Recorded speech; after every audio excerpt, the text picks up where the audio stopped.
Hey everyone, Matt Rawl here. So, Boudreaux and Clarence used to live across the river from each other.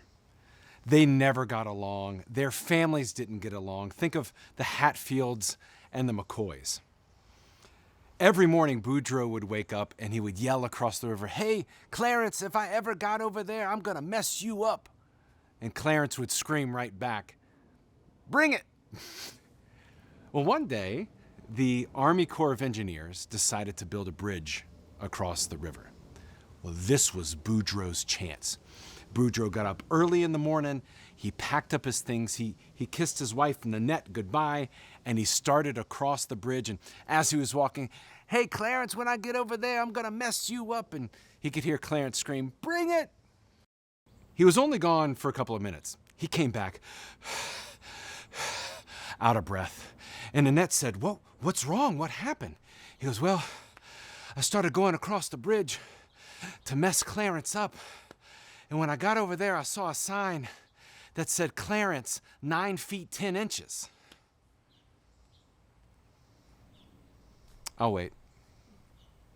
I'll wait for you to laugh.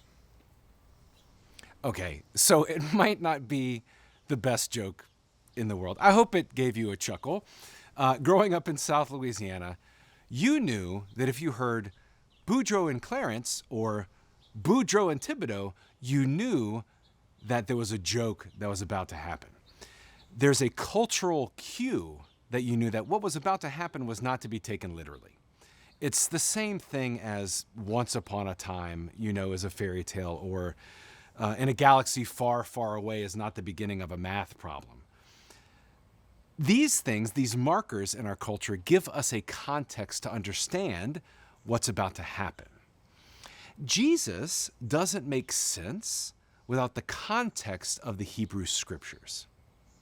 For example, when Jesus entered into Jerusalem, triumphantly, as we call Palm Sunday, when Jesus entered into the city, Jesus' followers were very loud, causing lots of problems, and the Pharisees, they got nervous. And they told Jesus, "Please keep your followers quiet."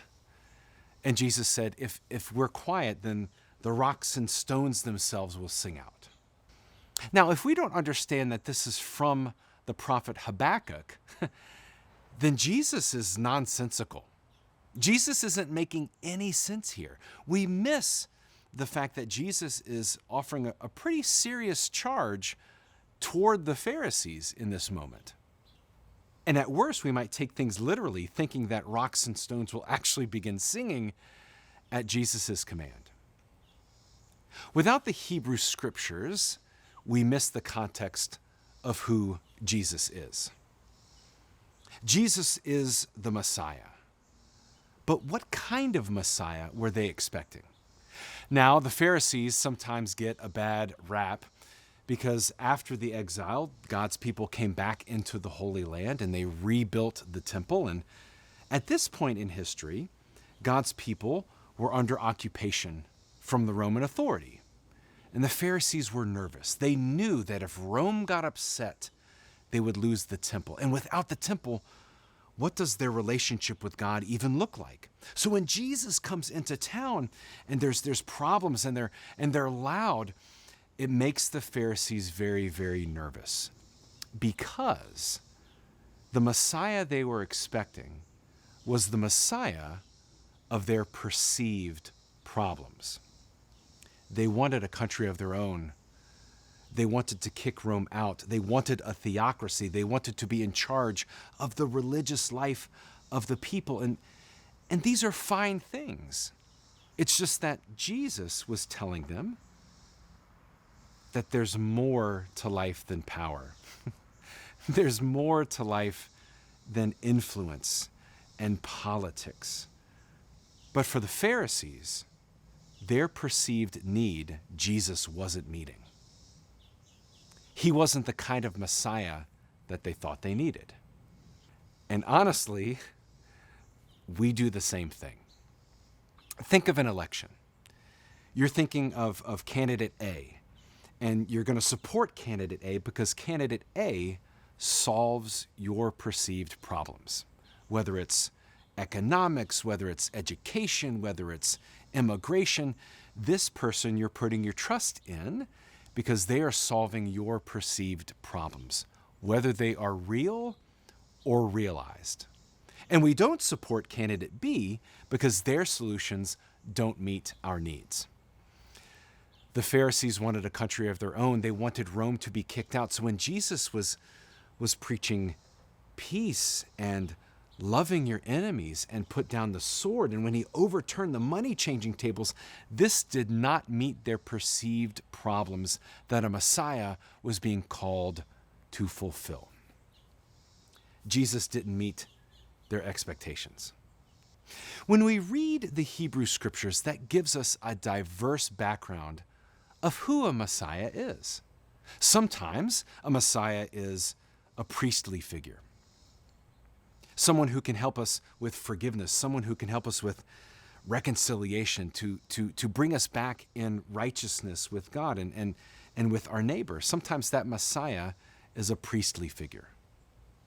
Sometimes a Messiah is a king, someone who can show us the way, someone who can offer us an example, someone that we would gladly follow.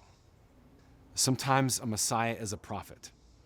You know, the person that calls you on the day that you're supposed to go to the gym and work on your arms, but you don't have the courage to, or you're too tired, or you just don't want to do it. That prophet in your life that calls you to task really for your own good.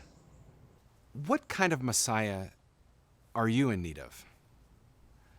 When you look at your own life, are you in need of a priest? Maybe you wrestle with forgiveness of yourself or forgiveness of your neighbor. Maybe the kind of Messiah that you need is a leader that you want to follow, that you want to learn from. Maybe the Messiah that you need is the prophet to really speak truth into your life. The Gospels offer these different portraits of who the Messiah is. There's not one answer of who Jesus is in the way that Jesus saves God's people. Matthew presents Jesus as a priestly figure. Forgiveness and reconciliation with God is Matthew's concern. That's how Matthew presents Jesus. With Mark, Jesus is a prophet. He is terse, he is to the point, and sometimes angry. In the Gospel of Luke, Jesus as a Messiah pushes the boundaries of our expectation of who God is calling to the table. And then in John, and then there's John, the Messiah that Jesus is the one who is a mystic, the one who asks better questions, the one who sits with you around a campfire and discusses how you understand the world. So what Messiah do you need? This made sense to me when I was speaking with one of my friends who is in recovery. He called me one morning after talking to his sponsor. He calls his sponsor every morning at 6 o'clock, and he called me in tears. He said he called his sponsor to apologize for feeling as good as he was feeling. He felt well rested, but he felt like he didn't deserve to feel that well rested. He was feeling healthy, but didn't feel like he deserved to feel that healthy. He had realized how much harm he had caused all the people around him. And now, 8 months or so into his recovery, he was feeling human again. He was feeling himself again. He was feeling good. And that good feeling came with a feeling of sorrow, a feeling of regret, and a feeling of remorse. He said, "Matt, I shouldn't feel this good. I feel bad that I feel this good." And his sponsor said something profound that I will never forget. His sponsor said, "Well, now you're experiencing what it means to forgive yourself." Sometimes the Messiah we need is the Messiah that forgives us, that gives us the courage to look into the mirror, to recognize that the person that needs forgiving is us. These Gospels offer us an amazing portrait of diversity, knowing that one size doesn't fit all in terms of the Messiah that we are called to seek out and to find and to be surrounded with. Sometimes we need a king, sometimes we need a prophet, sometimes we need a sage who we call every morning at 6 o'clock. As we continue in this Lenten journey, maybe you might give yourself a break. So I have a life hack that I follow every year. I always start my New Year's resolutions 3 weeks ahead of time so that I give myself a money back guarantee with myself. One year, I started running because that's what like healthy people do. And I started doing Couch to 5K. And about 3 weeks in, it was great. And then there's this like ledge that happens where you start to run and you have to run for like 10 minutes, which is ungodly. I don't know how people do it. I couldn't do it. And I felt like such a failure until I realized that self-imposed timeline of January 1st was something that I had imposed on myself. So I started again. And again, it didn't work. I tried it one more time, and guess what? It didn't work. But then the summer came, the summer rolled around, and I started swimming. And everything changed. Swimming was helpful for me. It was healthy for me. It was what I was trying to do by running, but in a different way. I was seeking, for example, a king when I needed a prophet. And maybe you're looking for a priest when you really need a king. So during this Lenten journey, be kind to yourself.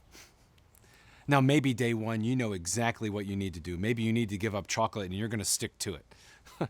But maybe a couple of weeks in, you realize that you just can't keep your Lenten discipline. And that's okay. Take all 40 days to live into what God is calling you to be, so that by the time the tomb is empty, you know what Messiah you need. Thanks for joining me.